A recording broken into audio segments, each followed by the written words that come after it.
Welcome to the Mostly Traverse City podcast. I'm Julie Bronze. And I'm Don Pichet. Each episode, we introduce you to the real treasure of TC, its people. You're invited to get to know the soul of Traverse City, one story at a time. Enjoy the latest episode of the Mostly Traverse City podcast.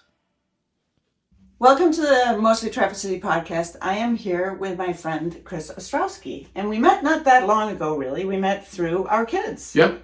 Down at the marina. Yep. You were on your boat and nicely invited me on board. It was, I think it might have been Cherry Fest or something like that. And we've met each other through different things, and I thought I wanted to have you on the podcast because you're an interesting person. Oh, geez, thank you. You're too kind. Well, your son is an amazing kid. And I say to my son all the time, show me your friends and I will show you your future. And these are a really good group of kids. They really and even the girls that they're dating are really good girls. I'm really blessed that Christian has got this group of guys and girls that are his friends. And it's rare that these group, they're all good kids. They are good kids. Super they blessed. Are good kids. Yes, absolutely. You grew up in Traverse City. Yep, I grew up on Long Lake, just past the peninsula. My great-grandpa started septic tanks up here a million years ago. And he had 31 House of Flavors, coaching for Townhouse Restaurant, all this stuff, had a heart attack, passed away at 65, and then everything kind of went away. But yeah, really great growing up on Long Lake. We had the Kool-Aid house where all the neighbors came over and ate all the time. I had 7 brothers and sisters. And really neat spot with Chris Craft and sailboats and a raft. It was really wonderful. My dad's the youngest of 9, but I grew up here. We moved up here when I was like 5. Okay. And he's the youngest, so our house was like a hotel. All summer, their families would come up, and his brothers and their kids and all my cousins, and it was really it was chaos from Memorial Day to Labor Day. But fun. It was really fun, and it's still so blessed, and to have this big group. And then the cousins, and then, of course, being in Traverse, I have 7 brothers and sisters. So big Catholic family, and so going through school, and everybody knows everybody, and, a small town. Yeah. But, yeah, so it's really neat. Great. Did you go to the Catholic school system? I was there till 5th grade, and a few, back in the day, the nuns said I talked too much for some reason. Anyway, so I switched to public school, Long Lake, which was better for me. Yeah. And the Catholic school was going through some struggles with the nuns and teachers and financially, and so it was better for me. And then I went through Traverse City High School, played football, loved it. I was captain of the team, and it was great experience. I can still call football plays today. Oh, I don't good. remember what I had for breakfast yesterday, but I can still call a football play. So what position did you play? Linebacker. The coaches, I was small. I was 145 pounds, starting linebacker, and even in my freshman year, I played JV, and then JV, I played 2 years of varsity. But I was too small. And they kept saying, Chris, you're too small. Sit down. You can't play. I'm like, I'll show you guys. Well, they did this on purpose to me. My senior banquet, they finally told me the truth, that they set the hook and reeled me in like a fish. But it was great experience. Because aren't linebackers usually like really big guys? Uh-huh. Yeah. They're like the big lumbering ones that Yeah, and I wasn't. I was real small, but I tackled. Every play I'm trying to prove to my coach that I should be there. Yeah. And he did it to me on purpose. And I'm grateful that he did, because it kind of, that sports and work ethic and being on time and giving the extra effort all rolls into the rest of your life. Yes, it does. And I'm still friends with these knuckleheads I played high school football with here in Traverse City. Oh, fun. Right. Did a lot of them move back? A good portion of them. Yeah. Good. Yeah. You graduated high school, then you went away. Yep. So went away to kind of a short story. I met my wife on a blind date. Yeah, I want to hear about that. Okay, so she was a buyer at Four Winds. I was dating a girl. We just were not meant to be together. It was really, and I'm like, I'm not dating anybody else. I'm just done. I'm gonna be a professional bachelor. And that's it. And 2 weeks later, the girl cut my hair, says this girl needs somebody to go on a date with. I'm like, oh great. She's a bowling ball with arms, right? I'm not going, right? I'm not doing it. I don't want to date anybody. And she worked for Four Winds, the boat company in Cadillac. Mm-hmm. And so we met at the UNI prior to going to Cadillac. It was their Christmas party for Four Winds at a hangar. Okay. And I'm like, I'm not going all the way to Cadillac on a blind date. So we met, and 2 days later, I knew I was going to marry her. Wow. We've been married 33 years. Yeah. Perfect. Same as Don and me. Yeah. 33 years. 33 years. Congratulations. Thank you, back at you. There's not very many in the 33-year number. And she's my best friend, and I'm so blessed. She's amazing. And she's super sweet. She's amazing to me. And Yeah. to put up with being my God, poor lady. But I have one son, Christian. He lives in Chicago. He works for Haggerty. He lives with the Denwood boys. And again, good kids, good structure, good values. Yeah. And I think that's so important. You get good friends. Yeah. Help direct. But he's also a good kid too. Yeah. He went through school, kindergarten all the way through college, and didn't miss a day of school. He had perfect attendance. Wow. Yeah, That's even, impressive. Even in college, so there was like 3 of them in the whole class, 40,000 kids graduating. There's 3 of them had perfect attendance. That's amazing. But it's one of the first things on his resume too. Right? Well, if you can make yeah. it from kindergarten to college and not miss a day of school. Well, he was sick. How about he go to school when he was sick? He was a healthy kid, but he wanted to go to school. Yeah. We tricked him. We right? We tricked him into wanting to go. Yeah. And that was great. Well, and it paid off. It paid off. You moved back here like 7 or 8 years ago, right? Yeah, so when we moved, I met Denise, blind date. I got a really good job as a manufacturer's rep in the marine industry because she worked for Four Winds. And what happened is, I'm a boater. I grew up in Long Lake. We're big boaters. And so I would drive all the boats in the videos for free. Because I'll do that. I did. The helicopters flying over, and Yeah. I got the model sitting next to me, and I'm driving for all the brochures. Yeah. So I became friends with her boss, and then I got this job in the marine industry, and we had to move away. So we moved down to Spring Lake, Grand Haven. Okay. I had to travel a lot, so that's as far north as I could move. So we lived on Spring Lake for 25 years. Okay. And I knew we were going to retire. My mom was selling her house, and Denise wanted it. I didn't. So we said, we're going to retire up here eventually, so let's buy the house. Okay. So we bought it, moved up here, remodeled. It's right on the base of the peninsula, and good location, but I want to be on the water. I grew up on Long Lake. I got married, and we lived on Lake Cadillac because Denise worked at Four Winds. And then once I got my marine rep job, we moved to Spring Lake on the lake. So this is the first house in my whole life I've not been on the water. So that's a tough adjustment, but the boat helps. Yeah, having the boat at the marina, that helps. It helps a lot. So then you moved up here because you got out of the marine business. Yep, and I moved up here, and I wanted to get back in the day. Before I met Denise, we built an Aplex and did some construction stuff, and there was an opening at Builders First Source for construction. So I ended up going there and getting in the building industry, which was great. Great. I was there 8 years, and I just made a job change on Wednesday, 2 days ago, working for Preston Feather now. A really good company, amazing company. And I think I told you, they're struggling to make this transition, but I did it the right way. All still good friends, no bad blood, everything's great. So my next question to you is, we put a great value on community, and people don't do well when they're not in community. 100%. So it's like it's not good for people to not be around other people. So now you're in a company that's here, and they're very engaged in the community. But if you were to tell somebody's moving here, like what are some ways that you would suggest that they could get involved? Like, what are some things that pop into your head where it's like, hey, you know what, this is a great place if you want to get involved and give back to the community, or meet fun people, or what are some organizations or some places that you'd suggest people would go? Well, again, it's their business or personal, and it's kind of both. The community's family, and I think if they got a strong family around them and they're giving back, I think we're supposed to give back. Yes. If everybody really deep down inside, I should help, and the feeling you get to do something when you're in philanthropy.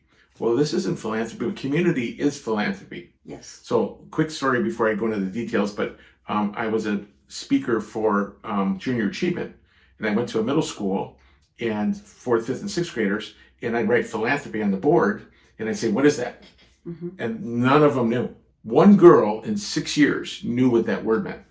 And the teachers would kind of slide down in their chair because they're not teaching philanthropy. So I said, okay, I got a big bag of candy, and this is in the morning in school. You were there. You only got to come once. Well, the teachers are like, just give one piece of candy. So philanthropy, what is it? Well, there's a little boy that came to your school, and he's got 2 different shoes on, and he doesn't have any friends, and he doesn't have any money. He doesn't have any toys. What could you do for him? And one little kid raised his hand. I could give him my old toy. There's a piece of candy. Yeah. I could give him my old jacket. And I got the kids. Yeah. I got them. I'm reeling. Yeah. What else could you do? Yeah. And the best answer I ever heard was one of the girls stopped and she goes, I could be their friend. Oh, yeah. And I dumped the whole bag of candy on her. Done. Yeah. Well, that's part of this community, family, Right. get involved. Right. So part of the things to get involved, business-wise, the Downtown Development Authority, the DDA. Yes. Downtown, it's a nonprofit. This is something to help get involved with understanding the community. That's one. We're Catholic, so Catholic schools, the Glad Hander, if your church, get involved with that because there's always somebody, Father Fred Foundation, the food bank. You'd be surprised how good you feel when you help somebody that you don't know.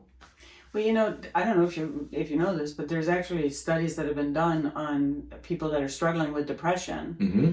Aside from exercise and movement and things like that, thinking of what can I do for somebody else is actually one of the tools that you can use to help bring you out of that depressed, anxious state. Because it's like, hey, I'm doing something nice for somebody else. I'm giving something. Yeah. And it's that important. And it's not for a thank you. No. So when I dumped all the candy on this little girl's desk, the first thing she started doing is started sharing it. Oh. And I said, how do you feel right now? She goes, I have this funny feeling in my stomach. Yeah. I said, that's philanthropy. Yeah. That feeling is free. Yeah. And time, treasure, talent. You don't have to have money to do this. Right.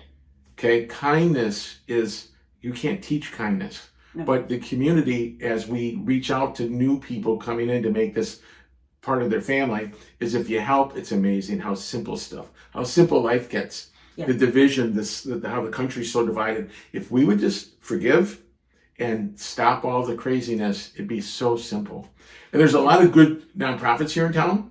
There's a bunch of ways to help. The Home Builders Association is a really good way to find a new house, to find the right builder, plumber, electro, heating, cooling, whatever for a house. Really good nonprofit, a really good HBA. Some chapters some are good. This is a great one. That's awesome. And then on the commercial side, it's called the Builders Exchange. It's the same thing as the HBA for home builders, but this is for commercial. A whole association dedicated for commercial buildings up here in Traverse City. There's also the Cherry Festival. There's a lot of stuff that you can become an ambassador for Cherry Festival. Yeah. They always need volunteers. And that's also really nice to be involved with that function of why Traverse City exists in July. Right. Some of the locals don't like it. I do. I do too. I'm getting out of town. I like it. The more the merrier. And I always think to myself, well, you know what? The beauty of it is if you don't like it, you don't have to go. Right. And I always think when people are mad, those people that are here, the fudgies, blah, blah, blah. I always think to myself, you can bellyache about that, but just think about how blessed you are. You get to live here. These people get to come up here for 1 week. Right. And it's like they look forward to it for the whole year, My cousins, in Detroit, they'd come up to Traverse City on Long Lake, the water, the clean, the buffalo, the cherries, the blossoms. Yeah. And then they'd have to go home. I know. You should see the long faces they're driving out of the parking lot, the driveway. But and so we're so blessed. I learned early how blessed we were. Right, and that's where I think that it's the people that get upset about it. I'm like, just be thankful that you get to live here and that you don't have to leave. Well, I do want to say the one event that I saw you at just recently is you guys doing that great fundraiser on the Discovery. Yeah, and the Cruising for Community. Yeah. Great. So I want to help you next year. Builders, we want to press and feather. We want to figure out how to help you as a sponsor. I appreciate that. And I would love to help you with other people. So Connie Denowith does a hockey tournament every year for Rick Denowith that passed away for the Bay Reps hockey. Yep. Well, I got them all their sponsors. Okay. Whoa. All of them. That's amazing. So a quick story with that. You'll love this. So we go to the WTCM AM 580 radio show called Ask the Experts, and I brought on Connie. And I brought her. She's awesome. Yeah. And Tanya Wildfong from Elmer's. Yep. Mm-hmm. And Ryan Fedorenchuk from Hallmark Construction. Yep. He's the Bay Reps coach. Well, they need this money. So Brian Intervo, the developer, was the main sponsor. Tanya was the next sponsor, Elmer's. Bay Area Contracting and myself were another sponsor. So we filled the sponsorship up in 5 minutes for the Bay Reps. That's amazing. Okay, so here's one part, because I do this all day. So we're out in the lobby, And Connie's like, well, I want to help. I'm like, no, this is your husband's memorial tournament. Yeah. You're not spending any money. No. She gives me the Connie look. Yeah. She writes a check out for $1,000 and hands it to the coach. Wow. Well, Tanya had a sponsorship of $1,000 through Elmer's. So Brian and Innovo did the $3,500 sponsor. Dean and I did $500. So we filled all their categories. Yep. So Connie kicks in $1,000. And Tanya, moved by this event, and Elmer's, what a great company. She goes, well, I haven't paid my check. So she writes out her check, folds it in half, all teary-eyed, walks out the door. This is in the lobby of WTC. Yeah. $10,000. Oh, wow. Okay? That's amazing. Amazing people Yes. in this community. So generous. So generous. Yeah. Every time I've asked her, so that we did these new ball fields, I needed new concrete from all the way from the parking lot, all the way to the ball field, Yeah. around both dugouts, Yeah. and around the fields. I needed concrete. 118 yards of concrete. I went to Tanya with Connie and Dana. She's the president of the baseball team. The dream team is what I call them. And I asked her for this concrete for free. Yeah. And she took 5 seconds and said yes. I know. She donated everything. Yeah. Wow. $30,000 worth of concrete. Yep, you got it. That's amazing. We want to put your name on. I don't need my name on the sign. I don't want. No, I'm good. Yeah. It's yours. Yeah. I call Hallmark Construction. Can you put the concrete in? Yes, for free. We'll do all the labor for free. I know, people are so generous. The fence company, they're complete strangers. $30,000 worth of dugouts and fencing. And I said, will you give me a good deal? And of course, I'm Catholic guilt. Yeah. I said, can I have it for free? For the Dream Team kids. They're all special needs. I'm sure you want to make all these kids happy, right? And they're like, well, we don't do that. I said, okay, well, give me the very best deal. Here's our tax ID number. The county, John Chase is the county's superintendent. They're buying this. It's their property, but we got the money for it. Yeah. So you like this.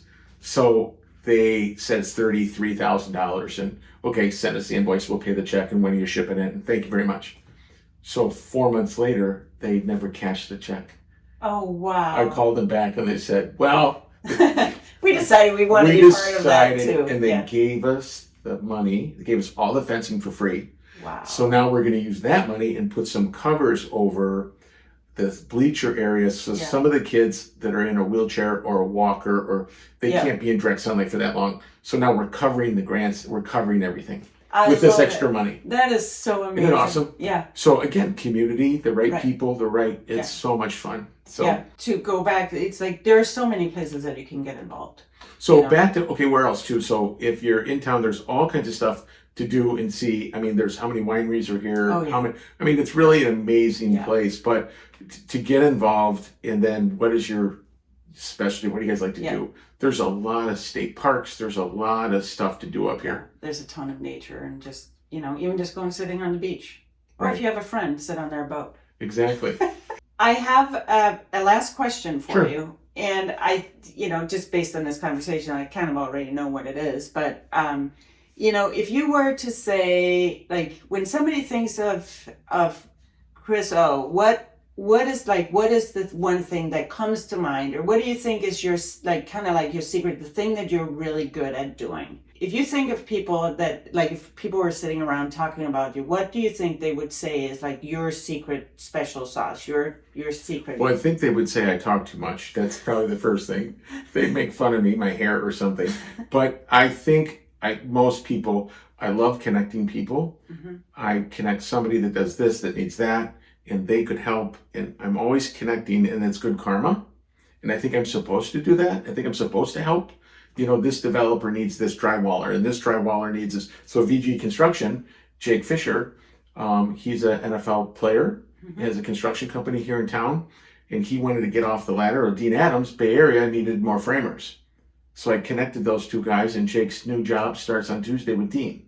Oh, that's cool. So he's working for Dean. Dean's framer is now going inside and being a trim carpenter, which they wanted to do for the last 3 years. Dean needed Jake. Jake needed Dean. Yeah. I connected the two of them, and now they got this great partnership. So great. I do that all day. So that's really what I do all the time. And the nonprofit stuff, same thing. I know who can help. I've been on all these committees. I've been here my whole life. I know a lot of the people in town. So it's easy for me. And I think I'm supposed to do it. Yeah. I think I'm supposed to You were give made- back. yeah, you Give were back made this for way. it, So yeah. I think and it's fun. Yeah. It makes me feel good.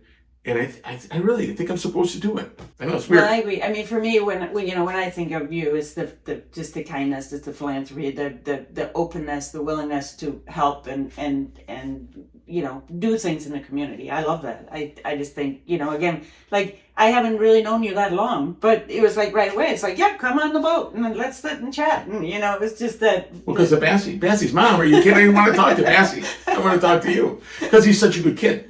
So you're doing something right? And you and your husband. So again, giving back on to the community, the crews. Of course, Jenny and Wally. How good are those guys? I know. I love When they bought that boat, the first thing I did was fill it. I called the HBA, I called the Building Exchange. I called the people go do rides. Yeah.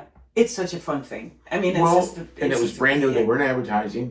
So it's all to get these people to go do these trips. I'm grateful. I want to help. I think we'll reciprocate and help you guys too. My next project is the parks. If you've seen the parks here in Traverse City, you go to Bryant Park and the weeds are all this high. The city of Traverse City won't let them use fertilizer on the grass. Yeah. They can't use spider spray anywhere. They can't. They won't let them do this stuff. There's weeds this high. They don't want to run. Their budgets are all cut. So I'm going to try to get groups together here in the near future that the local people come on a Saturday morning with a shovel and a garbage bag and a backpack blower, and we're going to clean up the park. I love that. You heard it here. So 100%. I'm starting that right now. Yeah. We're going to figure that out. I love that. So when I was just in Denmark, they've cleaned the harbor so you can actually swim in the harbor now, and which is lovely. So whenever I'm there, I go every day for sure during the summer, and then a couple of times in the wintertime I'll go too. But I was there one morning and I was getting ready to leave, and and all of a sudden all these people show up and they put on, it was called, I don't know, it was something with jazz music and whatever. So they put on all this amazing jazz music and just cranked it up. And then everybody got gloves and bags, and then you just walked around and picked up, people throw their cigarette butts and, crap on the public space where people are swimming, And so it was like this whole group of people and they do that every Saturday morning. And I was like, what a great thing. Once a year, each park, the closest you are to that, bring a garbage bag, a rake, and some gloves. Yeah. And one bag. Yeah. And in 1 hour, we're done. But if there's 50 people, we got it done. Right. And then it looks nice, it's clean, the city doesn't have to worry about the budget. Yeah. And then us, because I can't do it myself. And you take ownership. I can't do it myself. Yeah. And that's how also to get involved. So I'm not sure we're going to call it yet, but we're going to do this next because I mean, they didn't mow the grass for a year down at the city marina. Right. It's like, because they don't have people and it's the parks, and then the marina kids are supposed to do it. And no, they're not trained to run gas power equipment. Yeah. But so again, it's see it, let's fix it. Well, and again, I think if you get the community to help with the parks that are by them or people that come in and do it, you take ownership of that area and you start paying attention when if somebody throws garbage, you might say, hey, can you pick it up and put it over there? Or you might just pick it up yourself and put it away. It's by teaching them it's beautiful, there's no garbage there. Right. I think people will start even taking better care of something that's really taken well care of. Yeah. Right. And if we're all doing this in the community, people care because we want it to have a nice place. Right. We want to have a nice community. And again, community's family. Yes. So thank you for doing this. Yeah. Thanks for coming on. Thank you for tuning in to the Mostly Traverse City podcast. And you heard it. We're going to have the park cleanup committee going on. So stay tuned for that and spread this podcast to those that you know. And we're glad that you listened. Thanks for tuning in to the Mostly Traverse City podcast. Until next time, stay curious, stay connected, and keep living your own kind of magic.